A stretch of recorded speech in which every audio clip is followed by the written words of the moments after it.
Here's going to be the best way to dropship in 2024. So we're just going to dive deep in what's going to work and what's the best way to start in 2024. Now, selecting the right niche is where you want to start. A lot of people get confused in selecting the right niche, and they start jumping around. They might start a beauty brand for a couple of weeks, then switch up to another niche. They start getting influenced to what's going viral on TikTok, and then they see a toy going viral and they switch to a toy brand. Let me make it easier for you. In 2024, stick to these 4 niches for at least 6 months. First niche is going to be your health and beauty care. Your next is home goods and home decor. The third is your pet products. And then the last is the woman's fashion. Now, before you select a niche, I would suggest is do a little quick research on Google Trends. Then you want to go on TikTok Creative Center. I'll leave the link below. See what other people are posting, what niche is really trending at that certain time before selecting that niche. So sometimes in summer, the women's product would be popping versus the pet products, vice versa. Now we're going to dive into your actual store. Your landing page, which is your product page, should clearly state what the product does. And a lot of people get confused.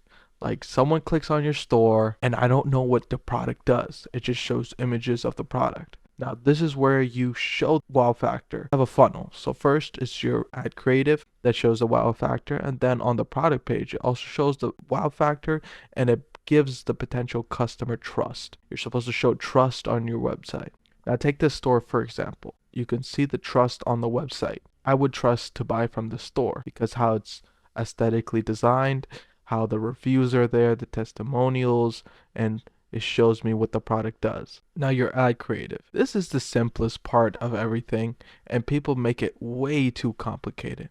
So what I would suggest when you figure out products you're going to sell and the niche you're going to stick with for 6 months, pick 2 or 3 products within your niche that's on your store that you want to start marketing. You want to order that product from Amazon. Then you want to make your own videos with it. Stop stealing other people's videos. It's not going to have the same effect. So search up all the trending videos of your product on TikTok and then copy the exact same script. Change the environment, test a little bit different hooks, and keep posting videos. It's all about consistency. Now you can also buy UGC content, which could get pricey, but I always stress on starting to do everything yourself. So like for me, example, if I wanted to sell beauty products, I would have to pay someone to do the video for me, or I can just do a hands video and doesn't show my face. Plan ahead. So like before you start selling a product, think about like, oh, can I make videos on this? Would it be easy to make videos on it? Think of all the different videos you can make on it before purchasing. You should have 4 points of marketing. Now your first one is your email marketing, and this is really important. People don't think this seriously. Your email marketing, you can use Shopify email marketing when starting out. Then when you get enough customers, you can use Klaviyo or MailChimp. This is very important to increase your customers' value, getting returning customers, and keep engaging with your previous customers and potential customers. Next is your organic marketing. Always start with organic marketing. This is how 2024 is moving. The power of TikTok, it's so easy to go viral. All my brands gone viral, and I haven't done any paid marketing, so I highly suggest do organic marketing. Next is your paid marketing. This is when you start to scale and you want that consistent sales every single day. TikTok or Facebook ads. Depends what type of product. I have a video showing how to set up your ads, set up your campaigns and everything. You can watch that to get started. The last one is your upsells.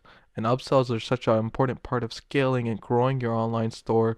You can do volume upsells or bundle upsells. I do a mixture of both. Volume upsells is basically when you buy more of the same product, you give a discount or you get one for free. And then your bundle discount is bundling a couple of things together and then selling at a discounted price. Now, Shopify added a lot of features. We can do this without even paying a subscription to a Shopify app.